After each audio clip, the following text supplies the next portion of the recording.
ఈరోజు నేను మీకు చదివి వినిపిస్తున్న కథ అక్కరకు రాని స్నేహం. రచన జొన్నలగడ్డ రామలక్ష్మి గారు. ఇక కథలోకి వెళ్ళిపోదాం. ప్రతాపుడనే వాడికి 12 ఏళ్ల వయసు. ఇంట్లో తల్లిదండ్రులకు అన్ని పనుల్లోనూ సహాయపడుతుంటాడు. ఇరుగు పొరుగులు కూడా ఏదో అవసరమైనప్పుడు అడిగితే చిన్న పెద్ద పనులు చేసి పెడుతుండేవాడు. ఎంతో మంచివాడని అందరికీ వాడంటే ఇష్టం. వాడికి మాత్రం నరేంద్రుడనే తన ఈడు కుర్రవాడంటే ఇష్టం. నరేంద్రుడు ప్రతాపుడికి పొరుగునే ఉంటున్నాడు. వాడు భాగ్యవంతుల బిడ్డ. వాడికి ఏ పని ఉండదు. తన తీరిక సమయంలో కొంత ప్రతాపుడితోనే గడుపుతుంటాడు. అయితే తను ప్రతాపుడింటికి వెడతాడే తప్ప ప్రతాపుడిని తన ఇంటికి రమ్మని ఎప్పుడూ అనడు. ఒకరోజు సాయంత్రం గ్రామంలోని యువకులు కొందరు ఊరి బయట మైదానంలో చెడుగుడు ఆడుకుంటున్నారు.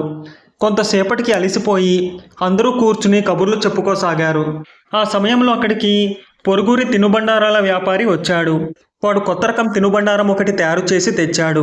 అది చాలా అద్భుతంగా ఉందని అంతా కొనుక్కుని తిన్నారు. ప్రతాపుడు కొనుక్కున్నాడు, కానీ నరేంద్రుడు కొనుక్కోలేదు. ఏం, డబ్బు తెచ్చుకోలేదా అన్నాడు ప్రతాపుడు జాలిగా. ఎప్పుడేం అవసరం వస్తుందో అని నా దగ్గర డబ్బులు ఎప్పుడు ఉంచుకుంటాను, కానీ బయట అమ్మే తినుబండారాలు కొనుక్కోవద్దని అమ్మ చెప్పింది అన్నాడు నరేంద్రుడు బుద్ధిగా. నువ్వు కొనుక్కున్నట్టు ఇంట్లో వాళ్ళకేం తెలుస్తుంది? హాయిగా నువ్వు మాతో పాటు కొనుక్కుని తిను అన్నాడు ప్రతాపుడు. నా దగ్గర ఎంత డబ్బు ఉందో అమ్మకు ఖచ్చితంగా తెలుసు. ఇంటికి వెళ్ళగానే చూసి తక్కువైతే ఏం చేశావని అడుగుతుంది మరి అన్నాడు నరేంద్రుడు బాధగా ముఖం పెట్టి. ఇంతేగా, ఏ బిచ్చగాడికో దానం చేశానను, లేదా దారిలో ఎక్కడో పోయిందను. నువ్వు ఇంకా చిన్నపిల్లవాడివి కాదు.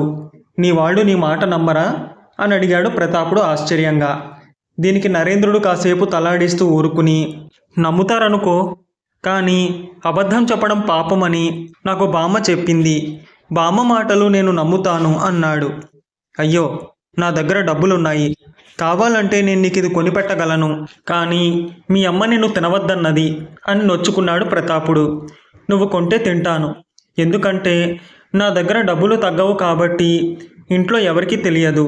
డబ్బు లెక్క సరిపోతే అమ్మ నన్ను ఇంకేం అనదు.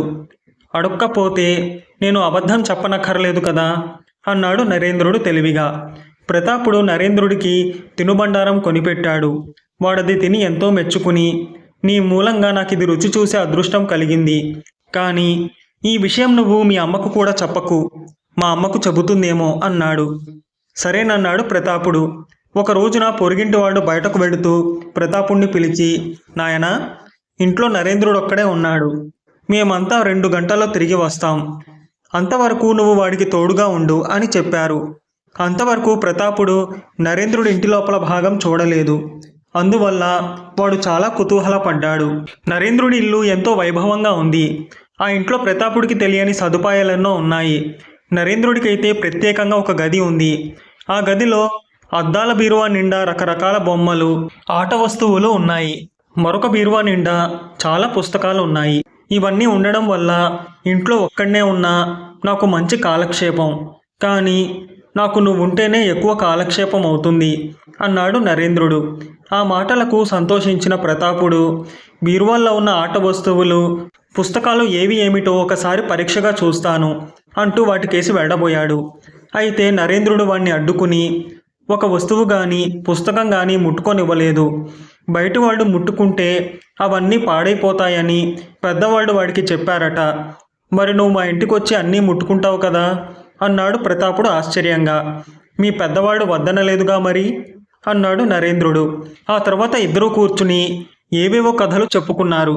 కానీ ప్రతాపుడికి మనసులో ఏదో వెలితిగా అనిపించింది.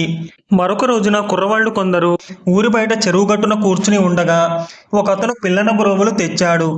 ఆ పిల్లన గురోవుల్లో దేన్ని ఎవరు ఊదినా మధురంగా పలుకుతుంది. తెచ్చినవాడు ఒక్కొక్కటి 2 రూపాయలకు అమ్మాడు. నరేంద్రుడు కూడా ఒక పిల్లన గురోవి కొనుక్కున్నాడు. ప్రతాపుడి వద్ద 1 రూపాయి మాత్రమే ఉంది. అందువల్ల వాడు నరేంద్రుడిని 1 రూపాయి అప్పివ్వమని అడిగాడు. స్నేహితులకెన్నడూ అప్పివ్వవద్దని తాతయ్య చెప్పాడు. అప్పిస్తే స్నేహం చెడిపోతుందిట అన్నాడు నరేంద్రుడు వెంటనే. ప్రతాపుడికి చాలా కోపం వచ్చింది. అప్పటికి 5-6 సార్లైనా తను వాడికి తినుబండారాలు కొనిపెట్టి ఉంటాడు.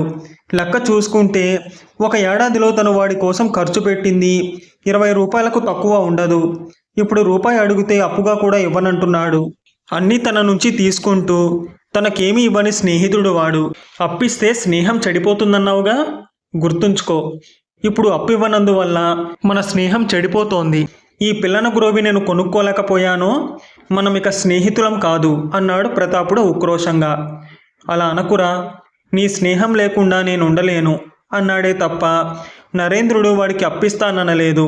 అంతలో రామేశం అనే కుర్రవాడొకడు తనే ఒక పిల్లన గురోవిని కొని ప్రతాపుడికి ఇచ్చి, నువ్వు నాకు చాలాసార్లు సహాయపడ్డావు, ఇలాంటివి ఎన్ని కొనిస్తే నీ రుణం తీరుతుందిరా అన్నాడు. ప్రతాపుడు ఎంతో సంతోషించి, నీ రుణం అలాగే ఉంచుకో, ఇప్పుడు ₹1 ఇస్తాను, ఇంకొక రూపాయి బాకీ రేపు తీర్చేస్తాను అంటూ బలవంతంగా వాడికి రూపాయి ఇచ్చి, చూశావా, స్నేహితుడంటే అలా ఉండాలి అన్నాడు నరేంద్రుడితో. నరేంద్రుడు ఒక్క క్షణం ముఖం చిన్నబుచ్చుకుని మరుక్షణం సంతోషంగా, ఈ రోజు నుంచి రామేశం కూడా నాకు స్నేహితుడు. ఎందువల్లనంటే వాడి కారణంగా నువ్వు పిల్లన గ్రోవి కొనుక్కున్నావు. ఆ విధంగా వాడు మన స్నేహం నిలబెట్టాడు. పిల్లన గ్రోవి కొనుక్కోకపోతే మనం స్నేహితులం కాదని నువ్వు అన్నప్పటి నుంచి నేను చాలా బెంగ పెట్టుకున్నాను. రామేశం నా బెంగ పోగొట్టాడు అన్నాడు. ఆ రోజు నుంచి ప్రతాపుడు నరేంద్రుడికి దూరంగా ఉండసాగాడు. నరేంద్రుడు ఎంత ప్రయత్నించినా వాడు మాట్లాడకుండా ముభావంగా ఉండసాగాడు. ఇది పని కాదని నరేంద్రుడు ప్రతాపుడి తాతకు తన బాధ చెప్పుకున్నాడు. ప్రతాపుడి తాత నరేంద్రుడిని పంపివేసి ప్రతాపుడిని పిలిచి సంగతి అడిగి తెలుసుకుని, ఇంతకాలంగా నువ్వు నరేంద్రుడికి మంచి స్నేహితుడు అనుకున్నాను, ఉత్త స్వార్థపరుడివి అన్నాడు. స్వార్థం నాదా వాడిదా అన్నాడు ప్రతాపుడు ఆశ్చర్యంగా. నరేంద్రుడు నీ స్నేహితుడు, అవసరంలో వాడికి నువ్వు సహాయపడ్డావు, అది నీ మంచితనం. అందుకు ప్రతిఫలాన్ని ఆశించడం స్వార్థం. ఇంత చిన్న వయస్సులో స్వార్థం ఉండడం మంచిది కాదు అన్నాడు ప్రతాపుడి తాత. మరి నా అవసరంలో వాడు నాకు సహాయపడవద్దా అని అడిగాడు ప్రతాపుడు కోపంగా. వాడికి ఇష్టమైతే సహాయపడతాడు, లేకుంటే లేదు. స్నేహం కేవలం డబ్బో మరేదైనా వస్తువు ఇచ్చి పుచ్చుకునేందుకు కాదు. ఒకరి ఆలోచనలు ఒకరు పంచుకుని మనసులు వికసింపజేసుకునేందుకే మనిషి స్నేహం చెయ్యాలి. ఇచ్చిపుచ్చుకోవడం వ్యాపార లక్షణం అన్నాడు ప్రతాపుడి తాత. ఈ జవాబు బాగున్నట్టు తోచినా ఇంకా అనుమానం పోక ప్రతాపుడు, అయితే ఇందులో నరేంద్రుడి తప్పేం లేదా అని ప్రశ్నించాడు. తప్పు నీదే, కానీ వాడిది కాదు. ఎందుకంటే నువ్వేం చేసినా నరేంద్రుడి సంతోషం కోసం చేశావు.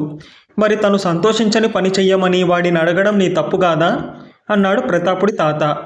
అంతా బాగానే ఉంది కానీ తాత, అక్కరకు రాని ఇలాంటి స్నేహం వల్ల నాకేమన్నా ప్రయోజనం ఉందంటావా అన్నాడు ప్రతాపుడు. ఎందుకు లేదు, ప్రతిఫలం ఆశించని స్నేహాన్ని వాడు నీకు నేర్పుతున్నాడు.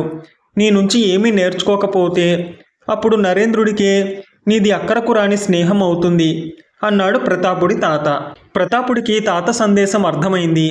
అప్పటి నుంచి వాడు ప్రతిఫలం రాలేదన్న కారణంగా ఎవరితోనూ స్నేహాన్ని మానుకోలేదు.